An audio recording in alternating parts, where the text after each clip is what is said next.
Using a dry dropper rig is great because you can fish almost all water types with it. Today I'm going to be focusing on riffles, depth transitions, and undercut banks. With a dry dropper rig, you get surface action where fish are eating adult dry flies, and then you can also run a dropper off of it and get fish that are feeding mid-column and not necessarily rising up to eat a dry fly.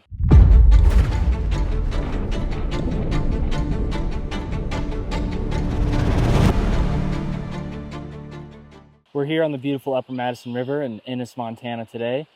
We're gonna be fishing dry droppers, and what I've got in hand today is a Winston 9-foot 5-weight Air 2. I've got a Sage Spectrum reel and a Rio XB fly line. Off of that fly line, I'm running an Airflow poly leader. Off of that poly leader, I got about 3 feet of 3.5X fluorocarbon tied to a salmon fly. Off of that salmon fly, I've got about 2.5 feet of 4X fluorocarbon tied to a blowtorch.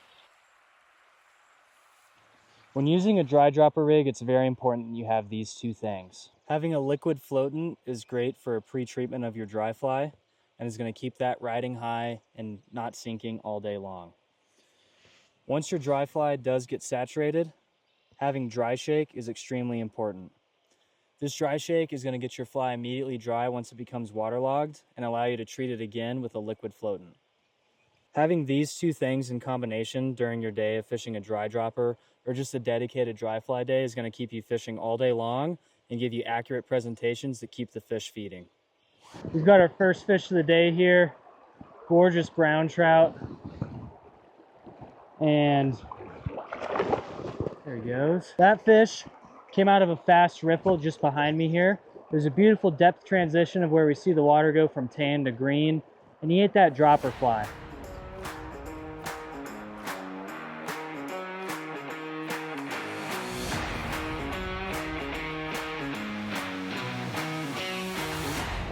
Nice.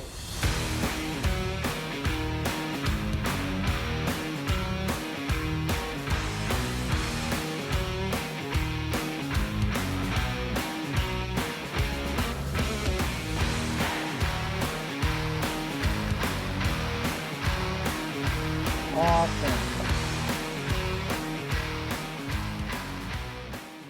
In an area like this, you could see a fish eat your dry fly or go for that dropper.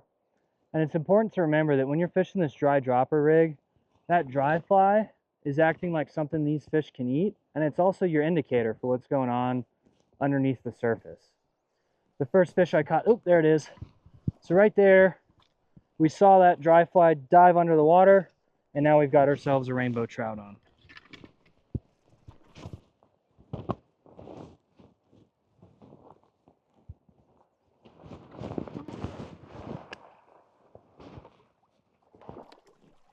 All right, in the net he goes. Get him unhooked nice and quick, and then back to swimming. All right, I've got some nice, easy moving water here with a good foam line and an undercut bank directly across from me. We're on a pretty small side channel here, which is great because I'm going to be able to cover this water really efficiently with not a whole lot of casts.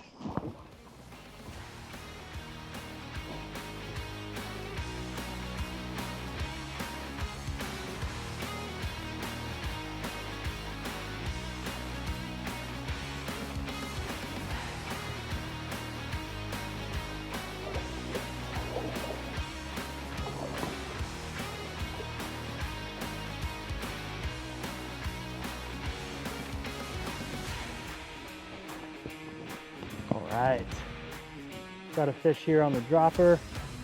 Looks like a brown trout.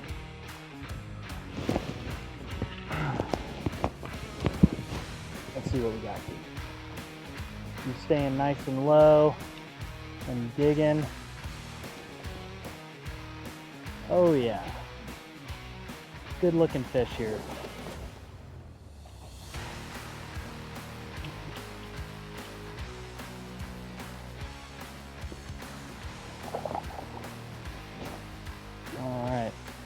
Once we get his head up, hopefully we can scoop him up in this net. He's really digging hard.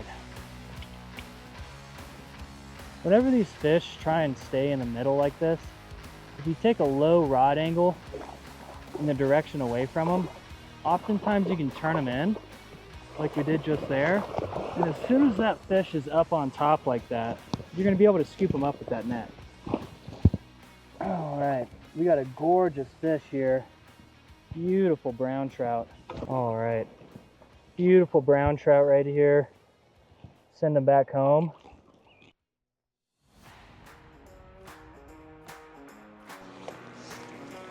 Oh yeah, nice fish on the dropper right here.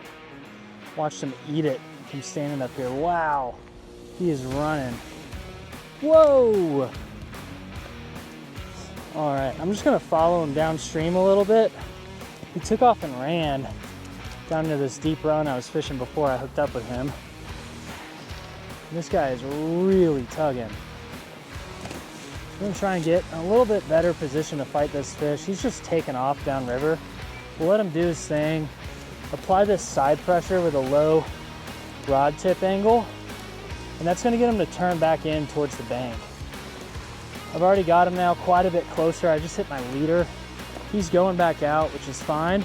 Just apply that low rod angle, sweeping towards the bank, and he just comes right back in. He's doing the same thing. I'm just gonna pull into the bank. You see how he's coming right in? Easy peasy. Now that we've got somewhat manageable amount of line in, I'm just gonna continue this pressure to the left and get him up in this shallow stuff so we can hopefully net him. He's really running again. This guy's taking us for a ride. Now he's back in the shallows. And if I can keep his head up, get him in the net. All right, we got this gorgeous rainbow in. We'll send him back home. I've got a couple of fish that are rising really close to this undercut bank. I made that fly change earlier. And what I've got on now for my dry fly is a golden micro chubby. There's a lot of yellow sallies and a caddis flying around. I haven't really seen any salmon flies. So hopefully with this fly change that we've made, we can get some dry fly eats in this channel.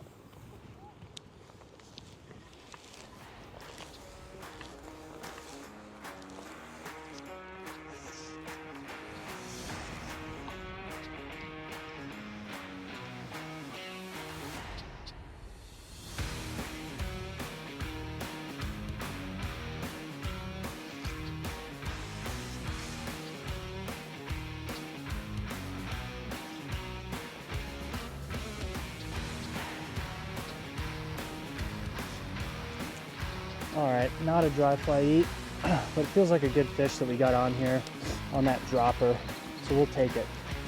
I think this was the one I initially saw coming up and eating some bugs on top. Didn't go for the dry, but that's okay. That's why we fish a dropper on here too, right?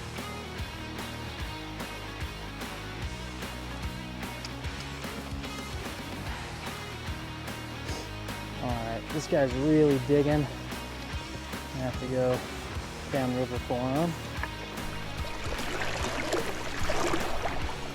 All right, we got another wonderful brown trout here in the net.